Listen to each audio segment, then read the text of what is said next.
no expensive travels, no expensive restaurants, less eating out, more eating inside the home, no Uber, no Netflix subscriptions, all those things that we absolutely do not need to survive, we actually cut them down to zero. And then what you can do is you can actually monetize that. You charge them, let's say $100, an hour. You subcontract that in India. Yes, absolutely, I would want to eradicate world hunger if I had $100 million, but that's not something that I can be paid for, because I remember my father not replacing his old worn-off shirt so that he could pay for my college, and now I want to do well for them, my family, so they can live carefree retirement with us in Canada. And you might find more happiness in just doing the 9-to-5 job and having the work-life balance, because doing a business is fucking hard. Having said that, there are two side hustles that I would absolutely avoid. The number one is, if you are someone who is tired of your 9-to-5 job and want to quit it, but before that you want to understand how to first build a 6-figure business, this video is for you. My name is Navjot and I am on a mission to retire 1 million immigrants with $5 million. So if you are someone who is new to the channel, do subscribe and join me in my mission. So let's get started.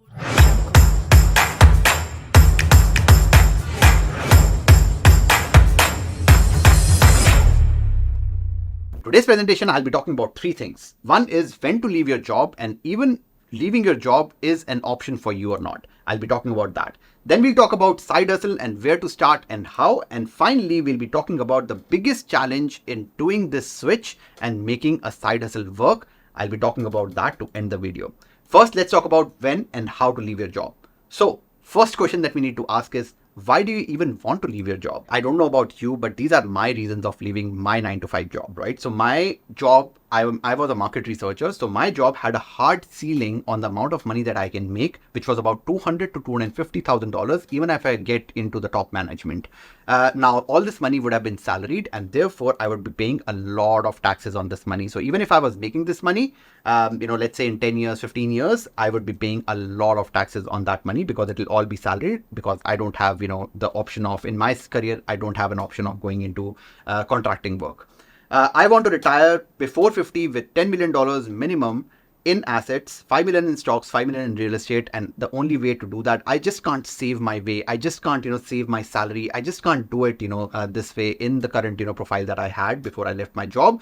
And therefore, because I want to retire early with a lot more money than I can actually do in my job, I had to quit my job. And the last one is this tingling feeling that I had at the back of my head for almost a decade, that I am worth a lot more than what I am getting paid. Now, if you are not able to resonate with these reasons, I would highly recommend that you either find your own reasons, or if you feel that those reasons are not enough to leave your job, then maybe, just maybe, it's not the right thing for you. And you might find more happiness in just doing the 9-to-5 job and having the work-life balance, because doing a business is fucking hard. Now, if you're still with me in this video, I know that you are someone like me and you want to make that switch. But the problem is, the biggest problem that stops us from making this switch of 9-to-5 to business is fear. And there are ways that I was able to overcome my fear. And the biggest one was that we started tracking our expenses, and we kept our expenses to needs only. When I say needs, it's your mortgage payment, it's your rent, it's your grocery, it's all those expenses that you absolutely need to survive in Canada. The second thing that we did was reducing our wants to zero. This includes our shopping expenses, no expensive travels, no expensive restaurants, less eating out, more eating inside the home, no Uber, no Netflix subscriptions, all those things that we absolutely do not need to survive.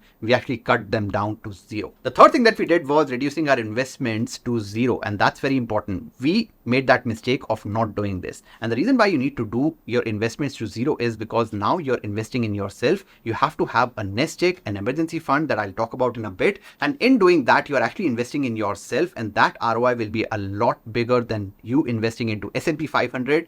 Like Alex Hormozi says, that when you are building a business and you are switching from 9-to-5 to business, you need to invest in S&P 500 and not S&P 500. And that's where you have to stop thinking of investing your money, and you need to start thinking about saving at least 6 months of expenses in a high interest savings account, not investing again in a high interest savings account, because that will allow you to reduce your fear of leaving your job. And the last thing that we need to do is, if you have a side hustle, and I'll talk about how to start a side hustle, that needs to replace 50% of your net monthly income after taxes. Now, if you are someone like me whose spouse was also working when I left my job, and that income that my spouse was earning was enough to pay for our expenses. I was extremely lucky that that was the case in my case, and therefore I could actually leave my job earlier. But for everyone else, I'll highly recommend that you follow these 5 steps to overcome your fear of not making enough money in your business for the first 1 year. Now the question is which side hustle to do, how to go about it, and I'll give you a few examples before that. Before we start a business, we need to understand that all businesses are risky. All investments are opportunities, but they are also risky. And what we need to first know is what is our retirement number. For instance, for me, it's 10 million in the next 20 years. For some people, it will be 100 million in 10 years. And that's where you'll be actually taking a lot more risk, but know that when you take more risk, you can actually lose everything as well. Same way, for someone, it's just $5 million in 30 years. And for that, all you need to do is invest in S&P 500 for the next 30 years and maybe invest in your own home that you can sell and move back to India. And that would give you enough money to retire in a place like India. This graph actually shows that if you want to retire in 30 years and you want only $5 million to retire, saying only, it's not easy. You still need to invest here. You can't save your way to $5 million. You still need to invest your money, but the risk that you need to take is a lot lower if you want to retire with $5 million in 30 years versus if you want to retire with $100 million in 10 years, that's where you have to take a lot more risk. And that's how the time versus risk equation works. I am somewhere here on the second tier, which is $10 million in 20 years. And that's where you can take a little bit of risk to start a side hustle and supplement and replace your income and eventually scale it. Let me give you the steps to do that. First of all, I think, and I made that mistake as well, I think a lot of people make that mistake of setting a very high goal. They want to make $1 million a month and we have made $0 yet. So we need to set ourselves a target which is achievable, which is small, and it is not overwhelming. We need to set a small money goal. Let's say for me, it was about $10,000 a month. Focus on your strengths. It's very important that we focus on our strengths. If you are an app developer, make sure that you are picking contracts to start with of developing apps and then see how to scale that. If you are like me and do market research, and this is something that I did in my early, when I came to Canada and I did not have a job, I actually did consulting on research with startups and I made about $3,000 to $4,000 a month doing that. And that's how you need to focus on your strengths first. I give proper examples of this as well, so just bear with me here. Now, the third step is monetizing, and I became a mortgage agent and I could do research, articulation, numbers. I love that, and I only need to do 2 to 4 deals as a mortgage agent to make the amount of money or reach my money goal. The offer that I have is I'll 2x your income and retire you with $5 million in 10 to 20 years. That's my goal for everyone who takes a mortgage from me. That's why I have Grow Nation. That's where we meet every month and talk about different wealth building tools that can actually help everyone retire early. My offer is not that I'll give you the lowest interest rate that anyone can do. My offer is that I'll retire you with over $5 million. And that's a really strong offer, especially when mortgage agents are not paid by you, the client, they're actually paid by the bank, and you get the best rate and the service and retire with $5 million. So I absolutely have the best offer. And that's why when I became a mortgage agent, I absolutely love it because I get to charge you $0 and still give you everything that I have and still make a lot of money for myself. And then I build systems, I build this channel, and I am able to scale, and I can now hire more agents in my team, and that's how we scale our business and increase our revenue. Now let's take a non-real estate example, and this is also a real example of back in 2020 when I just got my car. It was still COVID. Car cleaning companies were not really a thing. It was not a mobile car cleaning company. There were no mobile car cleaning companies, or they were very less in Canada at that time. So we actually had to go to an auto shop to get our cars cleaned, or you have to go to these, brush wash, soft wash car washes. However, this was an example of COVID back in 2020 when I just got my first car. Now I talked to this guy, I am forgetting his name, but his name of the company was Bender, car cleaning company, or, and Bender Auto Shop or something like that. And I talked to him, and I'm just, now laying down in this model how he explained to me what his money goals were. So the money goal was to have to be making $5,000 a month. The strength was organization skills. Now this guy was already working in an auto shop. Now because of COVID, he lost his job, and he thought that I'll change my car. This is actually his car that he changed into like a van. And, he started doing mobile car cleaning because, people were actually not turning up to auto shops. And his strength was organization skills. So he was able to build a company. He used to monetize it by $50 an hour. It was, working 25 hours a week. He was also doing another job, just to make, ends meet. And the offer was that we actually come to you, and it's a mobile car cleaning company. You actually don't have to go to the auto shop. And usually you would pay almost the same amount of money, especially if you have to go, like a deep cleaning inside the car and vacuuming the car. And then he built media around it, he built IP, he built systems, and now he has, I think, 10 or 11 of these franchisees. There are different people who have bought in his brand name. He actually helps them, create these cars, just wrap them around, gives them all the equipment, trains them, and then he's able to make a small percentage of their sales as well. I don't know his numbers yet, but the way they are growing, I'm pretty sure that they are making upwards of $1 million every single year in gross revenue. Now, let's say you are in IT and you are contracting. You just take a job. Let's say, your money goal is again $10,000. Let's say that is 3 jobs a month. Let's say $2,500, $4,000, whatever that the amount is, right? Let's say you want to earn $10,000 and that means 3 contracts a month. Your strength is, let's say, leadership, team building. And then what you can do is you can actually monetize that. You charge them, let's say $100, an hour to the contract that you're doing. You subcontract that in India, pay them, let's say 20-25% of whatever you are earning, because the labor will be a lot cheaper there. Even if you are spending 50% of whatever you're earning, you still get to keep 50% of all the revenue, and you can easily double down and scale on this. Yes, it requires time. Yes, you'll make mistakes. Yes, it requires a little bit of investment. It requires a lot of sacrifice, but any business can be scaled if you put your mind to it. Having said that, there are 2 side hustles that I would absolutely avoid. The number one is capital intensive businesses. If you buy big businesses as your first business, let's say you buy a franchisee for $250,000, $500,000, there are franchisees that can go up to $2 million. That's a lot of investment that you have to make. And what if that business fails? Because you can make organizational mistakes because you're doing it for the first time. I would avoid capital intensive businesses as my first business. I would first do a service based business, and I'll talk about that in a bit. The other business that I want to avoid at all costs, and this is something that I have actually burnt my hands myself as well, is app business, which is a 2-sided marketplace. It's like Uber. You need more drivers to get more customers. You need more customers to get more drivers. There are so many businesses where there are 2 different customers that you are actually catering to, and you need to grow both these customers. And those are the kind of app businesses that I absolutely do not like, because it's a lot of money infusion that you need to put in. You need to spend like $5-10 million to have critical mass, and then you can actually monetize that. I'm not in love with these businesses as our first business. The best business to start as your first business is a service-based business where you can actually monetize your strength. You can already double down on what you are good at. When you are thinking of a 6-figure business, you have to think of 3 things: the problem that you're solving, how scalable is that business, and what strategy will you use. The problem that you're solving can either be a frustration. It can either be you're solving for scarcity, or you're solving a rich person problem. A frustration is, for instance, as a mortgage agent, I know how hard it is as a consumer to go to a bank and get guidance on a mortgage, especially for first-time home buyers. That's the frustration that I'm solving for first-time home buyers, and that's the reason why a lot of people actually come to me. They're not coming for the rates, but they're coming for education while they are undergoing the process, as well as the connections and the network and the post-education that they get, because the objective is not just to buy your first home, but to build wealth long term. That's the frustration that I'm solving, and that's the reason why I do over 200 mortgages every single year. The second problem is that of scarcity. Let's say I take this example a lot in my newsletters as well. By the way, if you have not subscribed to the newsletter, the link is in the description. Do that as well.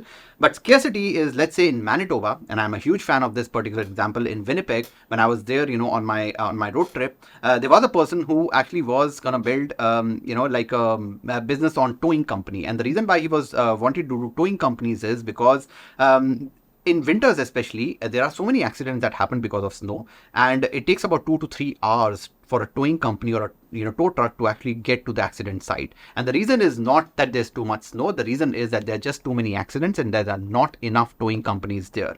And that's the reason why for the last 6 months, this guy was actually interning with a towing company to learn the trade. And now he's starting a business of having his own trucks. And that's another business which is actually solving scarcity, and you can actually make a lot of money doing that.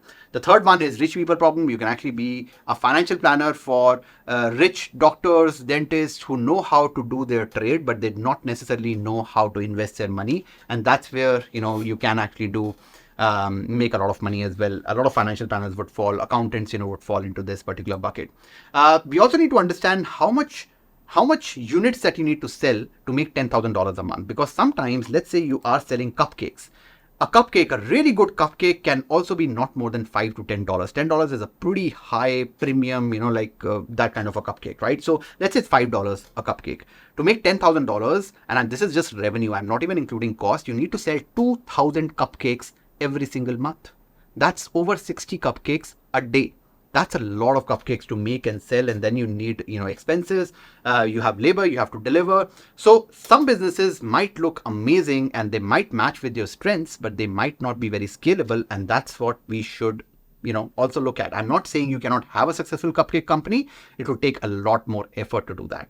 Let's say you are selling a $100 course, you still need to sell 100 of these courses. There are so many people who sell $100, $200 courses. You have to sell 50 to 100 courses. That's a lot of courses to sell, especially if you don't have a social media following, to start with. So that's another thing that I would, in most cases avoid. And for instance, the reason why I got into mortgages is because an average commission, gross commission is about $5,000 in mortgages, and I only need to do 2. As a real estate agent, you probably need to only sell 1 home every single month to make $10,000. And that's the reason why you see a lot of people actually get into there. But honestly, it's not as easy to even do 1 deal or 2 deals in mortgages every single month. And there are, there's so many hurdles that we need to cross. I cross those hurdles, and I'm pretty sure a lot of you who are watching and who are mortgage agents and realtors would agree with me. The second question that you need to ask after you answer this, unit question, how many units do you need to sell, is that do you need 2x resources to reach $20,000? Let's say I need to increase my revenue from $10,000 to $20,000. Will I have to increase my resources to double? This is generally, let's say you are driving Uber. If you need to make double the money driving Uber, you need to spend double the time on the road. And that's not very scalable. You need to make sure that you're able to 50% increase your resources and your revenue increases by 100%. That's a business where you can scale with employees. That's the other thing that we need to ask ourselves when we are starting a business. And the third thing that we need to understand is the strategy for the business. And there's a 3-part strategy. Now, I'll give you an example of, let's say, a car cleaning company here. The first thing that I'll do is I'll knock on the doors and give them a free flyer and say that your first car wash is free. I see that your car is dirty. You actually walk the neighborhood, you see a dirty car, and you just knock on the door and say, I see your car is dirty. I want to wash your, I want to do your first wash for free and see if you like it. What I'll also do is I'll take permission to shoot that particular video because people love watching, dirty cars being washed and stuff like that. I'll just shoot that video and put it on my Instagram as well. That's just a side note, but I'll give that for free. The second one is that, I'll just, go to them after I complete my wash and I'll tell them that, okay, that was great. The car is clean. I would love, if you can set another appointment. Some people will say no. Some people will say, yes, sure. Let's book another appointment for next month. And you then made like a paid appointment for next month. And the next month, the third month, you actually go to them and say that, they love your service. And obviously, it's regardless to say that you have to love, they have to love your service.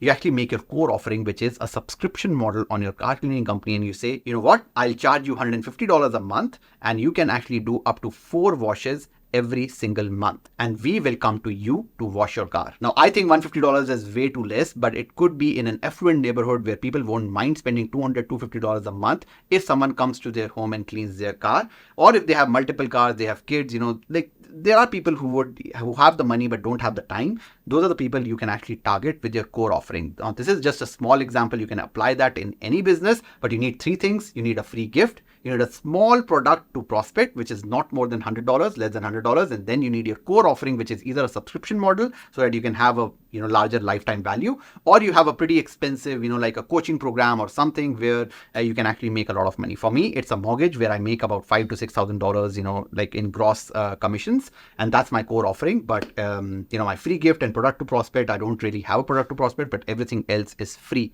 And I actually give that for free on YouTube. Now, this is not the end of the video. This video is going to be long. So if you are here, thank you so much. The next 2 things that I'll ask you to do is to read these 2 books. These are the best books on business. And this is one of my favorite people. I'm actually meeting this person next month and I'm super excited about that. But these are the 2 books that you absolutely have to read if you're thinking of doing business. I'll just leave you with that. I'll link that in the description. You can just download those books. They are audiobooks as well. But make sure that if you are starting your business, read these 2 books. It's the best gift that anyone can give you. What's the most difficult part of a business? And the answer is staying motivated. A lot of people say starting a business. A lot of people say 9 to 5, leaving your 9 to 5 job.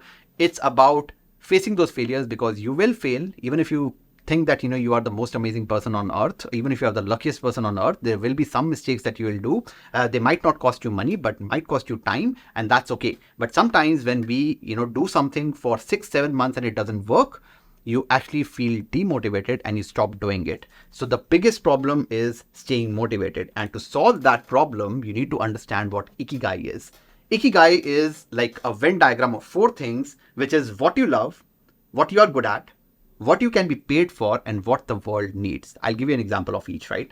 Let's say I love teaching and I'm really good at research. I can actually, teach, I don't know, research in a college, but that's not something that I'll be paid enough money to retire.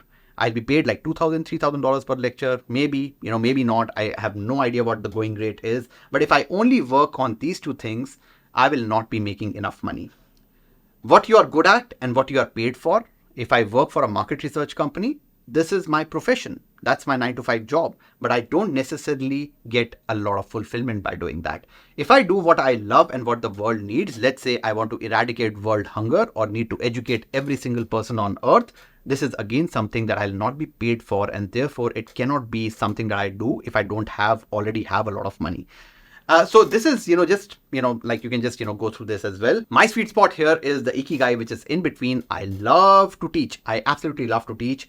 What you are good at, I'm actually good at teaching. I'm actually good at articulation. I'm good at research. I can be paid for it because I can be a mortgage agent at the back end, where a lot of people who trust me now with all this free advice that I'm giving, they actually come to me for mortgages, and that's how I get paid. And it's absolutely something that the world needs, because financial education is very, very rare. And there are so many YouTube channels. Everyone talks differently, but I focus only on immigrants, and that's where that's what makes me different. And that's what the world needs right now. At least my world of new immigrants need that. Now the question is, how do you find your Ikigai? And there are 3 questions that you need to answer here. The first one is, what would you do for work if you win $100 million lottery? Let's say you have $100 million in your bank account. You cannot run out of money. Even if you spend like half of it, you will still have $50 million. What do you do for work if you win the $100 million lottery? Even if you travel for 2 years, I've thought this, right? Even if I travel for 2 years, 3 years, 5 years, I cannot spend all this money, and therefore I'll need something to do with work. And that's my answer is that I'll teach forever. I can teach forever. If I have unlimited money, I'll teach for free. And that's what I can do as a job if I had $100 million lottery tomorrow. Does the world need that? Yes, absolutely. I would teach financial education for free, and the world absolutely needs that. And that's what I would do. Will anyone pay for that? Because at the end of the day, you actually do not have $100 million right now. I don't have $100 million right now. So you need to also understand that your mission, what you love, what you want to contribute to the world, that also needs to contribute to your pocket, because we do not have $100 million. It's a hypothetical number that I had. Now, I gave the example of eradicating world hunger. Yes, absolutely. I would want to eradicate world hunger if I had $100 million. The world absolutely needs that, but that's not something that I can be paid for, and I'll only do that if I had the $100 million, but unfortunately, I don't have it right now. If you are able to answer these 3 questions, you will at least get a very fair idea of what business that you need to start. By the way, this particular presentation is part of my much bigger presentation that I did with my Grow Nation community, which is a collection of all my mortgage clients. And once you complete a mortgage with us, you actually get into that, inner circle, and we actually have a live Zoom session with about 30, 40, 50 people, whoever joined that session. And we can actually do back and forth. There's Q&A. This particular video maybe is for 30, 35 minutes, but that particular session was for 2 hours, and we had a lot of Q&A, so you can actually ask questions there as well. Obviously, I can't do that on YouTube, but do, put it in the comments if you have questions, and I'll try to answer all these questions. Now, I promise this is the last slide that I have, but this is one of the most important slides. We also need to understand the why. Why are we doing this? It cannot just be that I want to earn a lot of money. You need to answer more questions. You need to ask yourself, why do you want to earn a lot of money? And now these are my answers. I'm being a little bit vulnerable here, so bear with me. I hope you appreciate this, but let's go into my why. I want to earn a lot of money. Let's say that's the why, a very superficial one. I want to earn a lot of money. I need to ask my first why. Why? Because I want financial freedom. Even that's, like a very basic 70-80% of everyone, wants to be financially free. Why? Because I want to spend more time with my family and do or buy what I want when I want. Okay, we are now getting specific. Let's ask why again. Why? Because I remember my father not replacing his old worn-off shirt so that he could pay for my college, and now I want to do well for them, my family, so they can live carefree retirement with us in Canada. Now that is getting way more specific. And like I said, the biggest problem in business is staying motivated. And if you actually get to your real why, you will have no problem in staying motivated. But the problem is that I'm very close to achieving this right now because I'm making enough money in my business. I know what I'm doing. I think I will build a $10 million business, in the next 5 years, let's say. So this problem is almost solved, and I'll have a problem, let's say when I turn 40, I'll have a problem of my why not being enough, and I might lose motivation then. But I have a plan for that as well. What if I achieve this particular why? Then the next why, and that's how a lot of wealthy people stay motivated, is I want to do the same for other people. Why? Because I'm not special. If I can do it, so can anyone. And then I have a little bit more fun and ask, why am I not special? And the answer is that I have lived a very mediocre life. So I know what it takes to get where I am right now. I know that how, you feel when you are not good with communication, because for the longest time, I was not very good with English. Even now, it's my second language. My accent is heavy. I've had problems with, just having the confidence to come on the camera. I'm not the most good looking person. So I've had all those problems that a lot of people have. So I have lived a very mediocre life. If I can do it, anyone can. A lot of people live a mediocre life without realizing their true potential. And that's what I want to change. I feel their pain and agony. What if I can change a few lives just like someone changed mine? Because I did not do this alone. There were so many mentors and coaches that I had. I actually shared that in my newsletter as well. But the reason why I have this YouTube channel, the reason why I have my mission to, retire 1 million immigrants with $5 million, it's not because I don't know how to make money or I want to make money of that. I don't actually have a product that, I can sell to you. The only thing that I have is a mortgage where you actually don't pay me. The bank pays me and you get everything and more.